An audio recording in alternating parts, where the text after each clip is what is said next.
Swayam Prabha. Digital India. Educated India.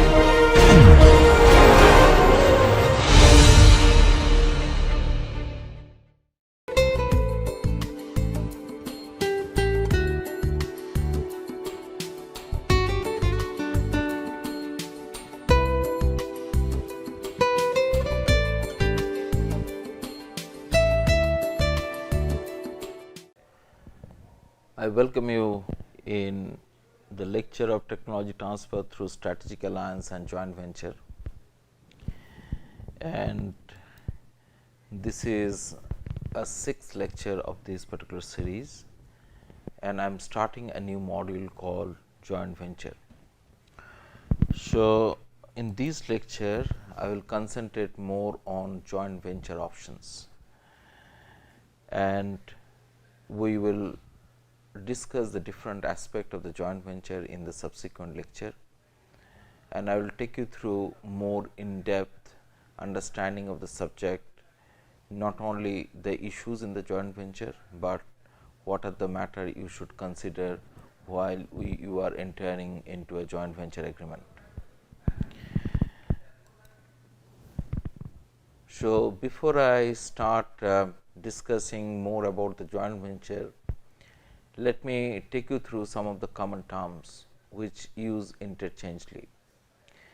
In my last lectures, I have dealt intensively with strategic alliance and how we can use the strategic alliance effectively for the purpose of the technology transfer. But nevertheless, let me draw your attention on this particular fact that the strategic alliance is a wider concept. It's a umbrella kind of understanding, and within this particular understanding all other concept can be assimilated, like collaboration as well as joint venture. If you remember, I have told you that the strategic alliance may be a hard contract or maybe the soft contract. When I said that it is a hard contract, I basically indicated the formation of a joint venture out of the strategic alliance, and at the same time when I talked about the soft contract, I basically indicated that it might lead to memorandum of understanding or formation of association of person. So, collaboration also you will find many of the time used interchangeably, and there was no definite meaning in the law relating to the collaboration. Collaboration is basically a business term, and in the business world people understand by the collaboration sort of understanding between the partners who have a similar objective to carry on the business.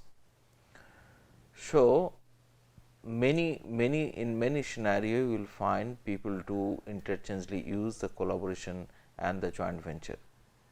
Now, when you are talking about the joint venture, you are basically indicating the scenario which is more of a formal in nature, but it is not necessary that in all joint venture it should be concluded in a formal formation of business organization or business form. It might also continue short of a informal manner or maybe semi informal manner. I am going to discuss this particular thing in detail in subsequent lectures as well as this lecture too. Joint venture may be in the nature of formation of the company, or joint venture may be in nature of formation of the partnership. Now, if you say that it is a partnership, it is more of a soft arrangement, or it is sort of a bit of a semi formal type of organization. But let me draw your attention now that all these particular terms, strategic alliance, collaboration, joint venture, many of the time use interchangeably. So, you need not to be confused that these particular terms give a specific attributes to a particular negotiation or the transaction or the formation of the organization. So, sometimes people say if we talk about the strategic alliance, the compliance requirement is less, whereas if you talk about the collaboration, compliance requirement is high, and if it is a joint venture, compliance requirement is higher. But there is a no as such understanding in the law that which one is a higher, which one is a less higher. It is depending on which sector you wanted to carry on the business, and what are the regulatory framework in that particular sector. Based on that, these a higher compliance requirement or lower compliance requirement come into the picture. Now, let me take you through the definitions of the joint venture if you can. Now, if you look into any law in India, they do not define the word joint venture, and because of that there is several issues has come up before the law, before the court. So, one of the case which I have picked up, which has been decided by Supreme Court of India in 2008, and name of the case is Fakir Chand Gulati versus Upal Agencies Private Limited.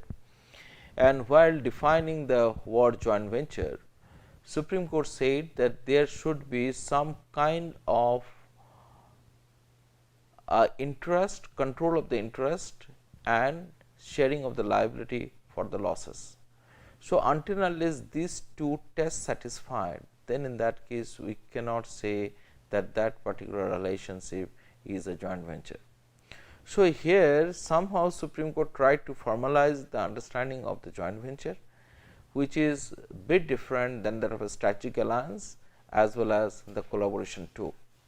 As I have told, in case of the strategic alliance, it can be a very informal. So, there might not have any issues relating to the control in the organization which is come out of the strategic alliance, or there might be provision wherein the partner who is transferring the technology to the venture, they might not be interested to take any kind of liability for that particular new venture. So, it may be in case of the strategic alliance, there is a no concept of sharing of the control or sharing of the losses, but in case of the joint venture, if you as the Supreme Court pronounced, there should be some kind of a control and some kind of a liability in this particular venture.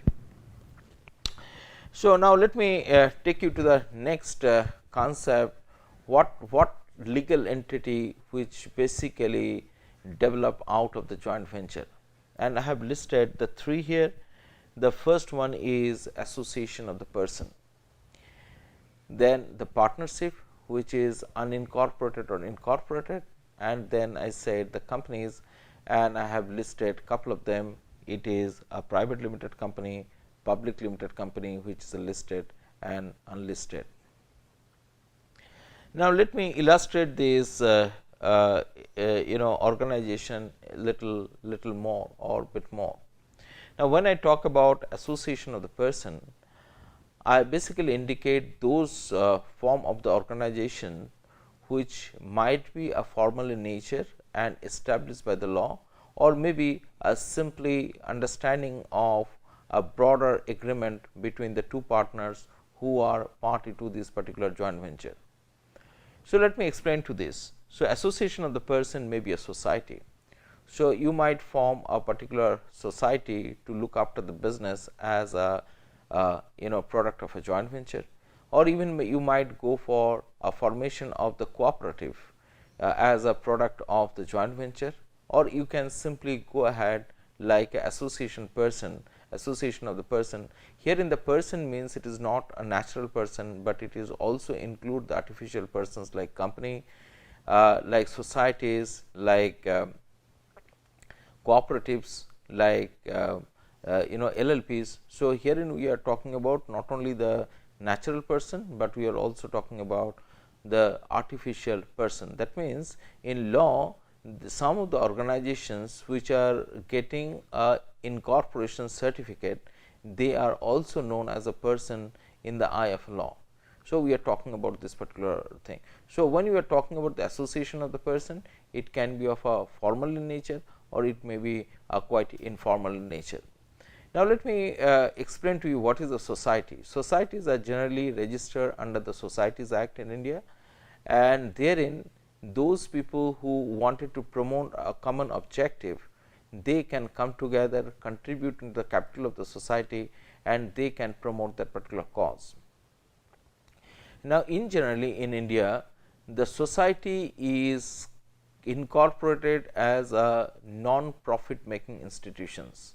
Now, please remember, some of the time for the promotion of a technology or promotion of a know-how or understanding of any particular domain, you might go ahead with the society, because you really do not find a potential gain out of that particular technological exploitation or technological exploitation of know-how or further R&D. But what you are looking at the end of the day, that whatever you are trying to assimilating by this particular process, the technology which you are trying to assimilating by this process, that might lead to some kind of a business venture tomorrow. So, you might choose a form of a society. Similarly, you might go for a cooperatives. Cooperatives are again registered under the Cooperatives Act in different state. Now, cooperatives are not a central act. These are the act which is enacted by the different state legislations, and that is the reason you will find there is a kind of a variation within this particular act itself in relating to the incorporation procedure, relating to the capital requirement, relating to the management issues, and relating to the winding up of these particular cooperatives. But nevertheless, they are based on some kind of a common principle. So, you might even choose the cooperatives, because cooperatives give you a lot of flexibility in terms of the compliance as well as getting the capital into this particular venture. Now, cooperatives may be used for the purpose of doing the business in a large scale. So, if you are wanted to have a pilot understanding of a particular market, or if you just wanted to put up a pilot project because you are not sure that how that market will react against the product which you wanted to bring, or the technology which you have used for bringing that particular product, then in that case it is advisable that you might go for even formation of the cooperative in a particular venture. Similarly, if you think that you need to have a more flexibility and you really do not want to go for any kind of a formation, because if you are going for a business organization formation, at the end of the day, if it is not succeed, then you are required to go through the formal winding up process, which you might not like, because you are not sure about what should be the fate of the venture, because there are so much of limitations are there. There might be many barriers which is there in the initially when you are entering into the market. So, you might look for more flexibility. So, you can simply go through this arrangement, which is basically called as association of the person. Association person is not governed by any formal law, but it is governed by the contractual principles. So, you can have a simply formation of the association person to carry forward your venture. Now, next category is a partnership. Now, partnership is more according to me, partnership is a more formal arrangement than that of association of a person, and the partnership can be two types. One is unincorporated and incorporated. Now, if we are talking about the partnership unincorporated, then these governed by the Partnership Act, which is quite old, and the requirement of registering the partnership is quite flexible in this particular case, because the partners in the venture should enter into an agreement which is known as a partnership agreement, and they can register that particular partnership agreement with the register of the partners. So, once they get this partnership agreement registered, the partnership can carry out the business in the domain wherever they wanted to do. At the same time, they can also acquire the common property in the sense the partners as well as the partnership firm will hold the property commonly or jointly. At the same time, they have a right to prosecute somebody if somebody do not honor the contractual obligations, or they can be prosecuted by somebody. So, what I am trying to talking about is more a formal arrangement than that of an association of a person. At the same time, in case of the partnership, the law is well developed, and there is a lot of judicial pronouncement on defining the different aspect of the partnership. It is relating to the capital which the partners can bring, what are the right partner have on the property which they are commonly developing, what are the right of a partner if they wanted to exit, how the partnership can be dissolved, if the partnership can be a perpetual in nature, or partnership is need to be for a specific venture. So, all these particular things has been detailed out by the act as well as by the judicial pronouncement. So, sometimes you will find that if you want to have a flexible structure and you wanted to give kind of a more access to your partner in the local area, and you really do not want much control into this particular joint venture, then you will go for a partnership arrangement. Whereas, there is a new concept which has been introduced in India, which is known as a limited liability partnership. It is somewhere bit different from the partnership, because in case of the limited liability partnership, it basically lead to the incorporation of a partnership. Now, when we are talking about the incorporation of the partnership, it is in the eye of law, it is became a more formal organization. That means, this particular organization can perpetually exist even all the partner is died for an accident. So, it is sort of like a company, but one thing you should remember, this LLP is somewhere stand between the companies and the partnership, because in case of the LLP, the liability of the partners are limited, but at the same time you have a flexibility relating to getting the number of a partner, defining your capital of that particular company, and the way you wanted to carry out this particular process. So, if you think that you are coming out to the joint venture which is more related to the service or maybe technology related service, then in that case it is suggested that you should develop the venture as a LLP, and you can keep on doing this particular keep on continuing in this particular LLP until you find that you have sufficiently developed the market base where you wanted to carry forward the future businesses.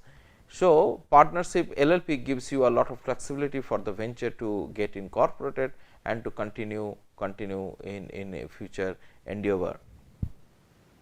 The last one is relating to the companies. Within the companies, we talk about the private limited company and public limited company. In case of the private limited company, it is again a formal arrangement where the promoters has to promote this private limited company. Here the promoters are the joint venture partner. So, the joint venture, if it want to take a shape of a formal organization, it is in the form of the company.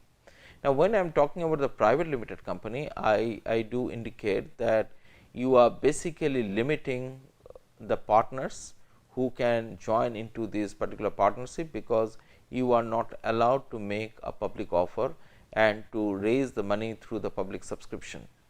Whereas, in case of the public limited company, you have that particular flexibility to raise the capital through the public offering, and you can do it. You can offer for the equity instrument, you can offer for the debt instrument, you can offer for even convertible instrument. So, if you want your organization to be a small organization initially, and you wanted to really test this progress of the venture, you do not want it to have a lot of compliance, wanted to have a lot of compliance which is required for that particular market, and you just wanted to put the project in the pilot mode, and you have a very strategic development goal, then in that case it is advisable that you should go for a private limited company than that of a public limited company. But where you, if you wanted to aggressively acquire the market, where you wanted to do a lot of capital infusion, you are also looking for other people to infuse the capital into this particular venture. At the same time, you wanted to access the public, access the market or access the public money, then in those particular circumstances it is advisable to go for a public limited company. But the limitation in case of the public limited company is that there is a lot of compliance you have to go through, and that particular compliance might be bit cumbersome, time taking, and also cost intensive.